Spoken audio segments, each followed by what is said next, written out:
agree with that change. I said, look at social studies and moving it from 35 to 40%. 96% agree with that. I talked to them about averaging the weight instead of using the highest to get a holistic picture.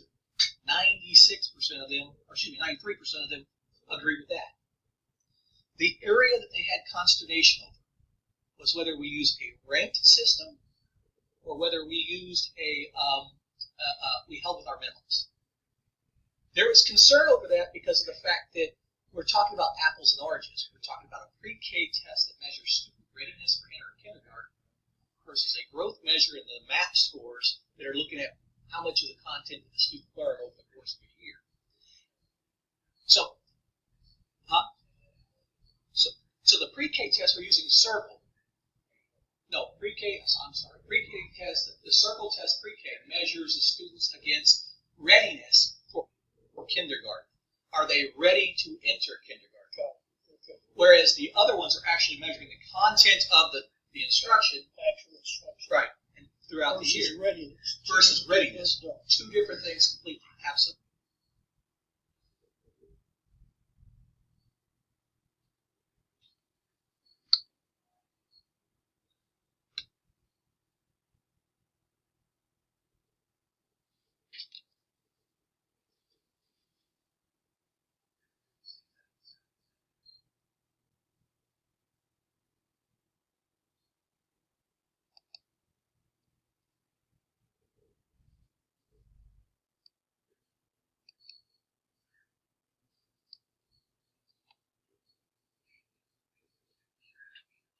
Everybody was going to be a 3.755 and so forth. Let's hold to those minimums.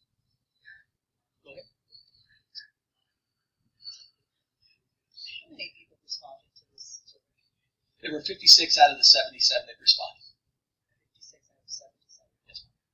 Yes, In the original, I guess, entire development of this. So 12 of those, because of the changes and things that shifted around, 12 of those were involved in the original committee. The rest are teachers impacted by the decisions that we're making here. So every one of those 56 are impacted by this decision. And we can assume they had a pretty profound understanding of this whole process since they were that deeply involved. They also have dashboards that help them track their own. Right now, I'm looking to be a master teacher. I'm looking to be a guesser. And I will tell you that they do where. Right now, I'm looking to be a master teacher. I'm looking to be a guesser. And I will tell you that in that committee, in that conversation, that the team came to their own realization, like I had mentioned to you all. If we stay on track with what we have, and that's the next slide here, just a moment. If we don't change something, nobody's going to get anything. And so, unanimously, as much as we argued and hashed, and they were worried about different things, and the biggest conversation was where to set that pre-K. I'll be very honest. That was the most conversation, was where to set those pre-K cut scores. But unanimously, their response was whatever it takes to get us approved. Teachers want this program to be approved. So on the next slide, I show you the effects of these changes. Going back to the original slide, the black line being TEA's expectation for the state as a whole. Guys, I left this part out. I need to emphasize this. When we had this conversation with TEA said this state model is what we expect to see, just that across the state. That's not necessarily going to be your district. We understand you may have a little more in one area, a little less in another. But then they put that little caveat that TEA likes to do, but it should be something that matches, and I hate when they do this, something that matches your domain to a ranking and how you compare to other districts. In other words, they're going, and I'll come back to that in just a minute, how we compare to other districts. They're going to compare us that way. So we took that data, and we took these figures, and we changed everything based on what we said here with the pre-K4, with the social studies, averaging and holding to our designations.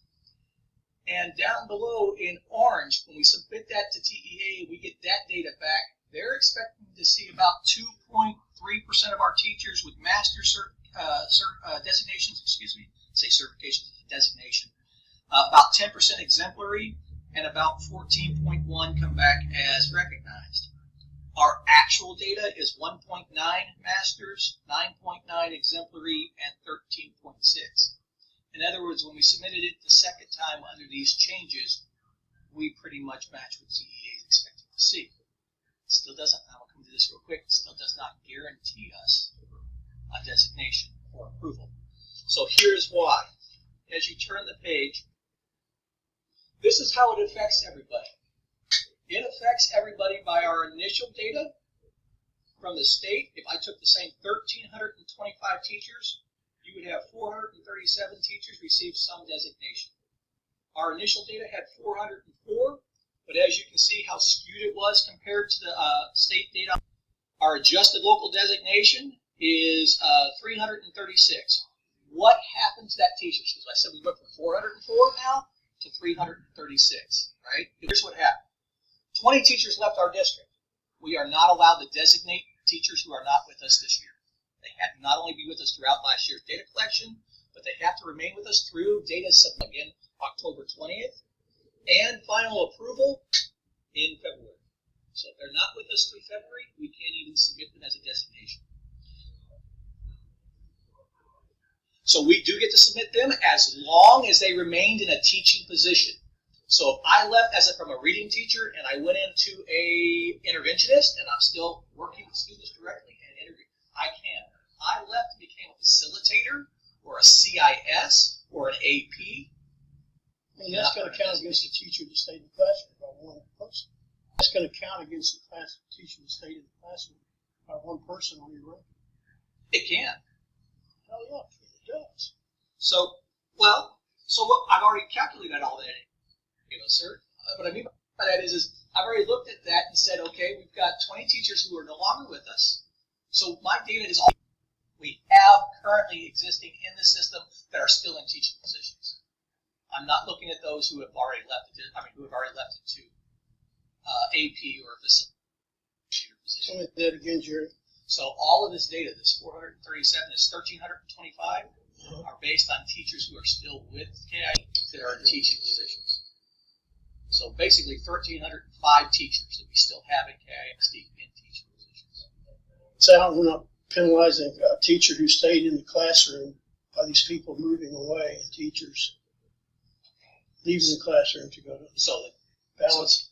It doesn't have any effect on that. It's a good question. It doesn't have any effect on them because of this. TEA requires us to submit all the data. Our requirement is still the same, that they had to hit that 55%. So whether that teacher hit 55% or not doesn't stop me from hitting my 55%. It doesn't stop me from earning my 3.7. It doesn't stop me from hitting my 40 hours. I just have to show that this teacher did what they're supposed to, and then it goes there. So here's the studies that I'm talking about, that why I said I cannot guarantee.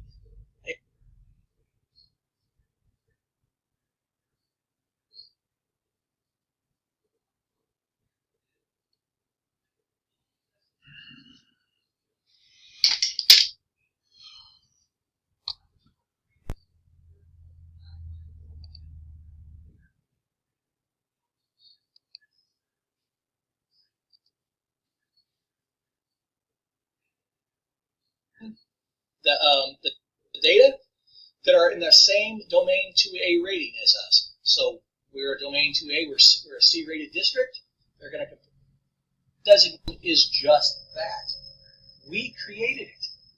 Copper's Cove created their own local designation systems with their own guidelines. Temple created theirs. Waco created. No two systems are necessarily the same. But that's how they're going to compare us.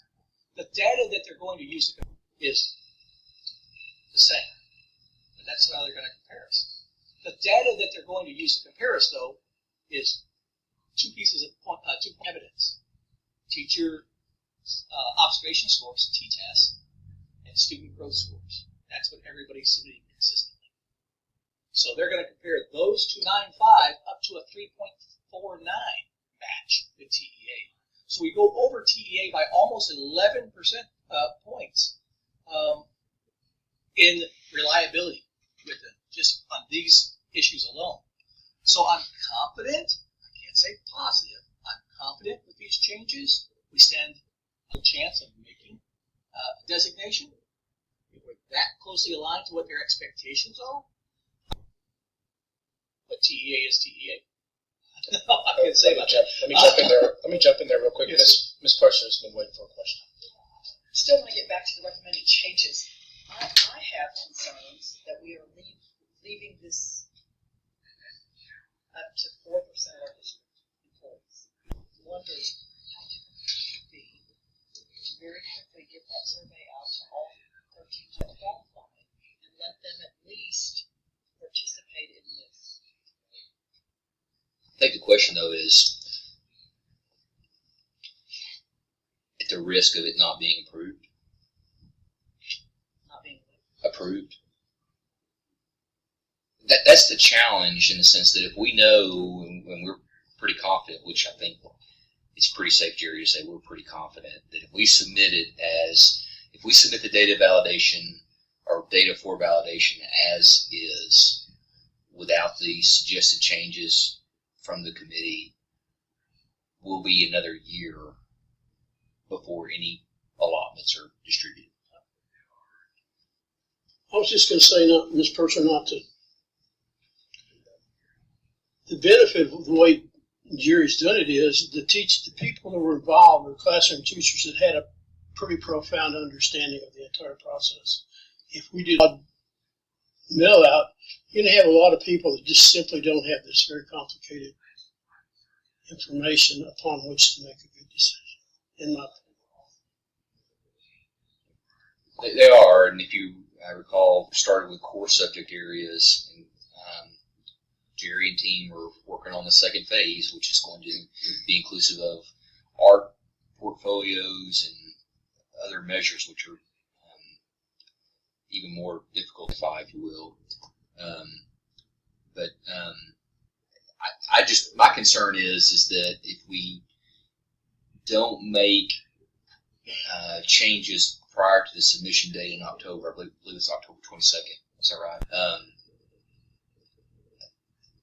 We're going to unfortunately have to wait another year before any allotments are distributed. I just hate that for our teachers.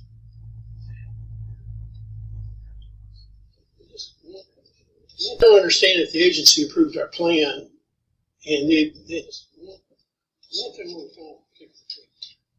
I don't understand if the agency approved our plan, and at the end of the day, they're going to run us through domain 2A.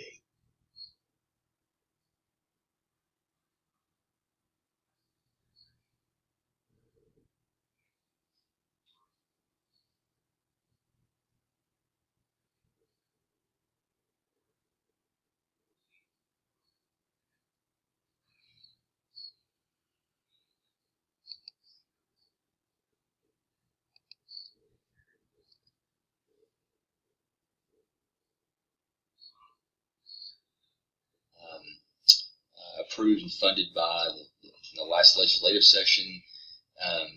We had to first and foremost crack it. It was cohort C. We elected, let's see how this goes, knowing that this has been very much like building an airplane mid-flight. It really has. So I don't necessarily know that TEA had all of the information to be able to disclose at the very onset of even the applications being submitted by cohort C, much less us. And in other words, what I'm getting at is this has been very much a system of evolution. And I do think that there is a lot to be said.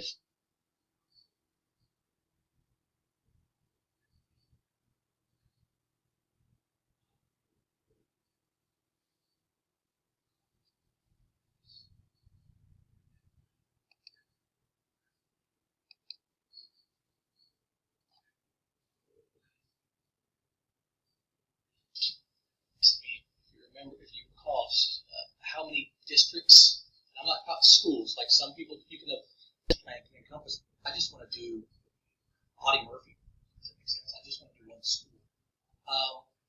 How many school districts were there? And at that time, as of last, does that make sense? I just want to do one school.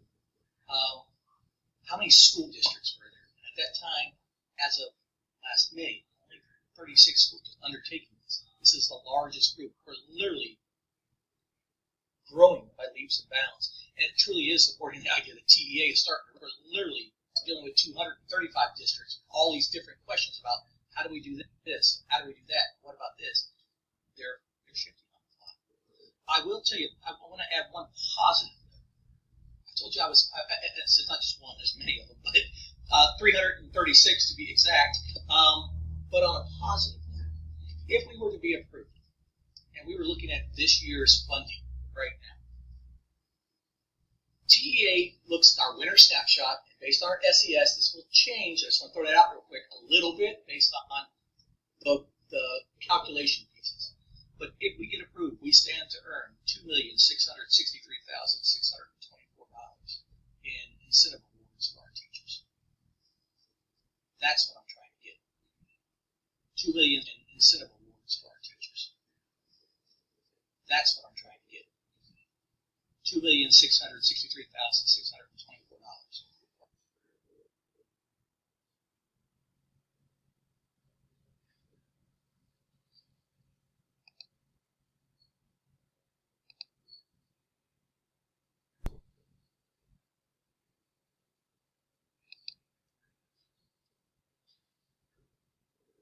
Plan apparently, except on that 2B to go through. So, and then in turn, well, I'll go on that speech, but talk to us what happens after October 20th and how our teachers are going to know the outcomes. So October 20th, we sent this data in. We won't hear anything from TEA till late February, mid to late February. In mid to late February, they'll let us know your plan has been approved, your plan has been denied.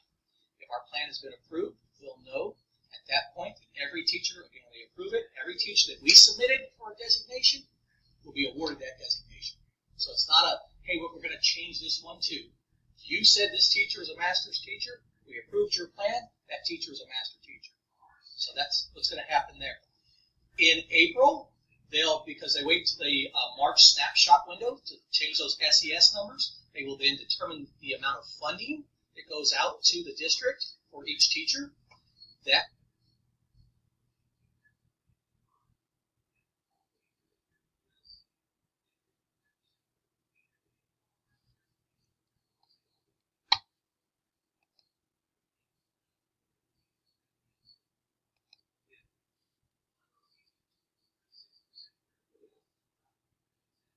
$2,700 of it immediately.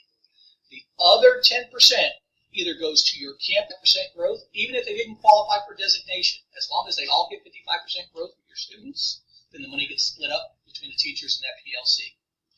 If one of those teachers gets 36% where everybody else is up high, that makes sense, then the money goes still back to the campus for professional development for your teachers to try and get everybody up so that we can get everybody on the same field and help our students.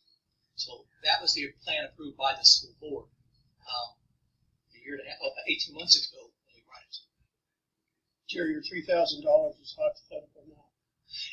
It's the actually least amount that anybody would get on the state. The state says the least that they're going to get is $3,000 for a recognized rating based on where you're at, to up to $32,000 if with a master's rating you're at. So it was a hypothetical just based on where you're at. At our lowest SES campus with a master's rating, you can earn $27,999 as of last year. I would also make that, probably shouldn't do this, $9 as of last year. I would also make that, probably should just come in, state, as soon as we get the money, it will go to teachers. It has to go to teachers by the state requirement by law before the end of August. So as soon as we get it in May, it'll be in their paychecks by the end of August, if not sooner. Well, we are changing some things, but the things we're changing actually are in response to the agency's inability to tell us the target we're trying to hit. So if a guy walks in here and says, well, you'll at district level keep employees from losing money, that's completely false. There's no way in the world that we would change something to penalize or send this forward where our entire staff was penalized. What we're changing things is to meet this very hypothetical, unknown market. I applaud your intelligence in your choice of liver.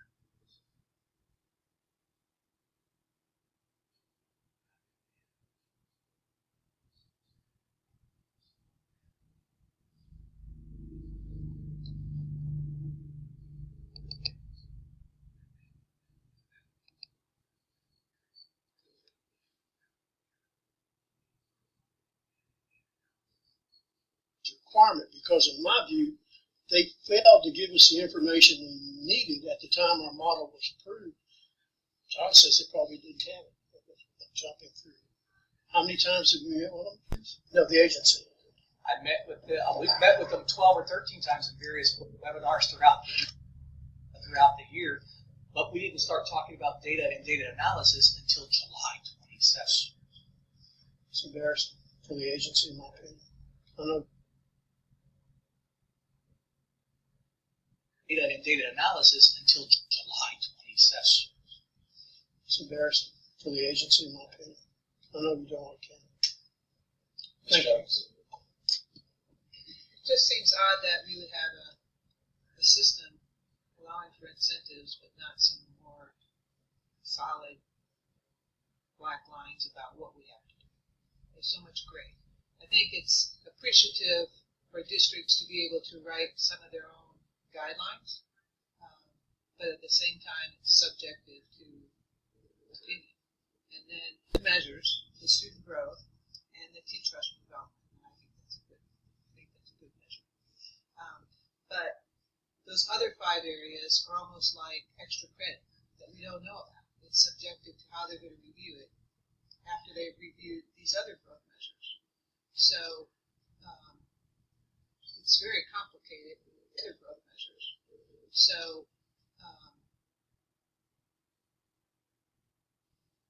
it's very complicated and hard to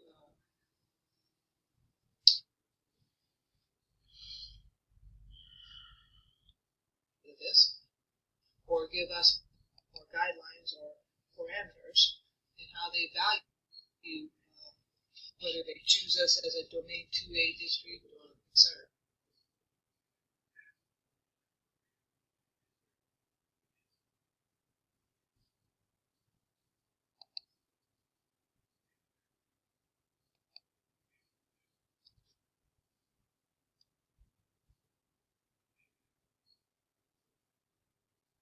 It's like your students passing in the classroom. So I understand that. Thank you. Mr. Mills. Yeah, just to kind of feedback on Mr. Rainwater, it seems like maybe they were, building the plane while they were flying. Also, just seems like we were tasked with building a program unique to our district. We did so, and then we come back to TA and they say, this is what we actually do now. So maybe they're learning as they go too. I guess my question is, hopefully in the future, if we'll kind of have some parameters in place and we can kind of put it on autopilot, so to speak. This is a crazy process. I don't know how else to say it. But I want our teachers to get that $2.6 million. It's a lot of money that they deserve. So, again, thank you for doing all the hard work to get there. I think it's a landscape thing too, a horrible disservice to KISD and our staff. And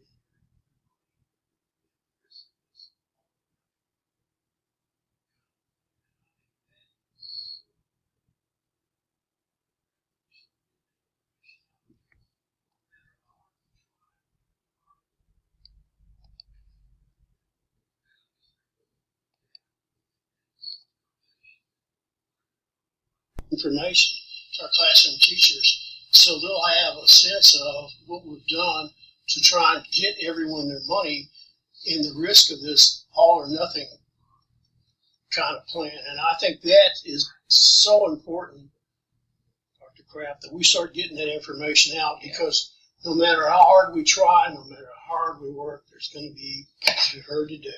I think it's a great point. And Jerry and I had this conversation that we wanted to provide this information update to the board.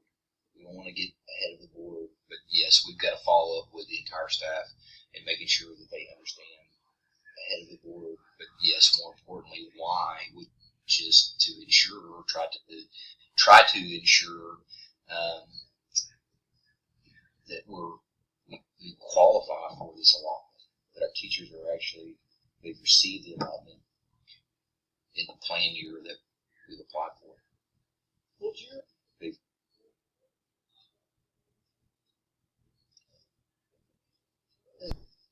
Yeah. I'll answer that question. I expect changes to TIA going forward. Well, I mean, in terms of this data framework, So, if they accepted the plan, if they accept our Chad's plan, not good. if they accept our plan, and everything works out, they like based on the model they've given us and the sharing of it, we're right there now in alignment with what they should be expecting to see. Once we approve the plan for this cohort, this is where I'm going to walk, this cohort of teachers, these English, math, pre-K, etc. Our plan's approved, and we can submit those data year after year because that's our model, and the model's been approved.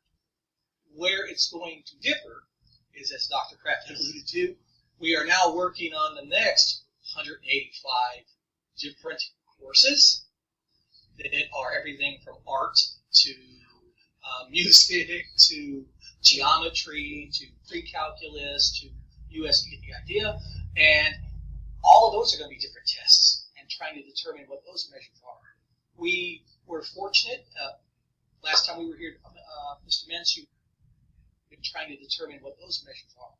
We were fortunate, last time we were here, Mr. Mintz, you had asked me about the budget Dr. Kraft had afforded us, and Dr. Kraft had afforded us a budget to start some of that process. We spent some of that money, and some of those things we are implementing already this year in a beta test, not large scale, but small scale, to see how they implement and to start setting those growth scores and those measures now, so that by the time we get here 2 years from now, we're already ahead of the game. So we're learning ourselves as well as TEA, and we're going to continue that process. It's trying to get ahead of the game now instead of behind it. But it's going to be a whole new game with the next cohort with all the new measures. Well, that's a perfect explanation, but also our classroom teachers are learning. It's even more dynamic when the teachers can see what they have to do without some help of the agency changing. Ms. Carson. The message goes out to the staff that when we vote on something and we own it, we stand by it, but this is something that really is out of our hands, and I don't want them to feel that they've been gut punched. I don't.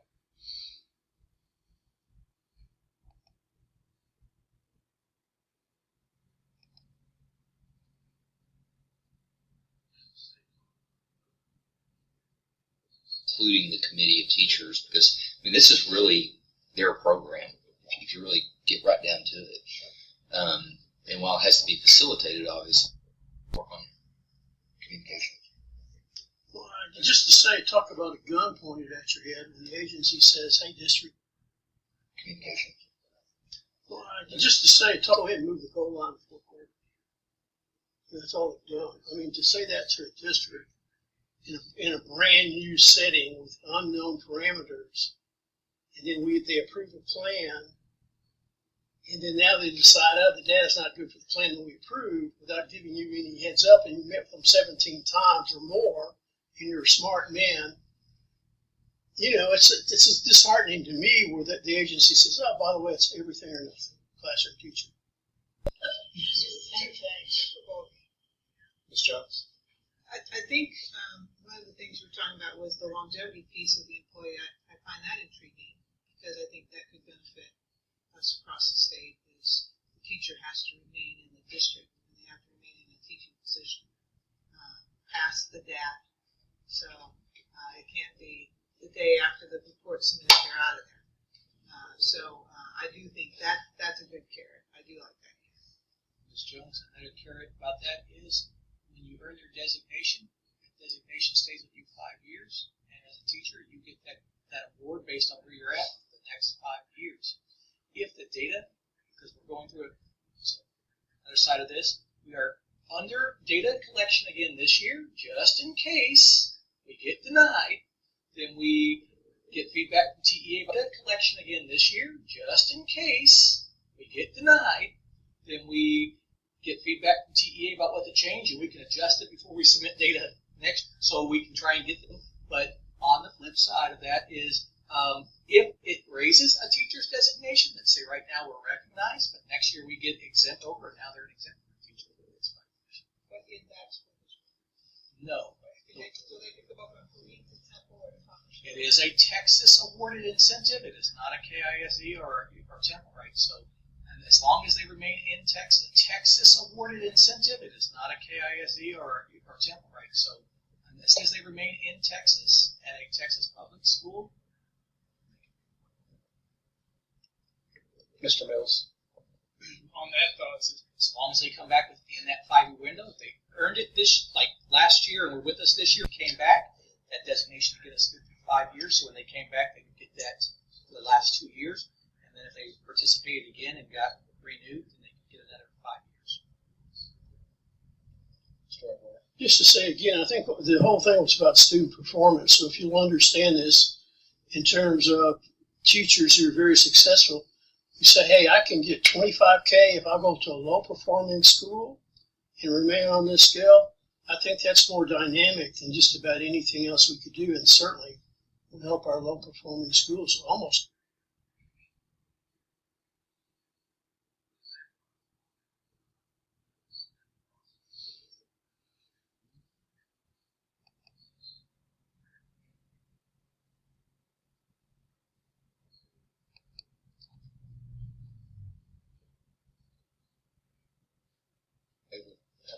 Pretty I thorough. want to reiterate our appreciation not only to Jerry, but the committee of teachers that have really sacrificed, volunteered their time. This has been a process, very cumbersome process, so we're very appreciative.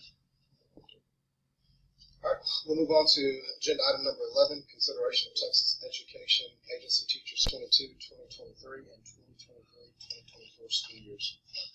I'm going to turn this item directly over to Mr. Manley. I believe we have 4. Yes, sir. additional Thank waivers you. for your We have consideration. 5 waivers for your consideration tonight. Our total at 253. Any questions for Mr. Manley? It's an action item. Are they employees? For the employees. Well, I don't know the answer to that for sure, if all 5 were or not. I believe they're either currently serving as a long-term sub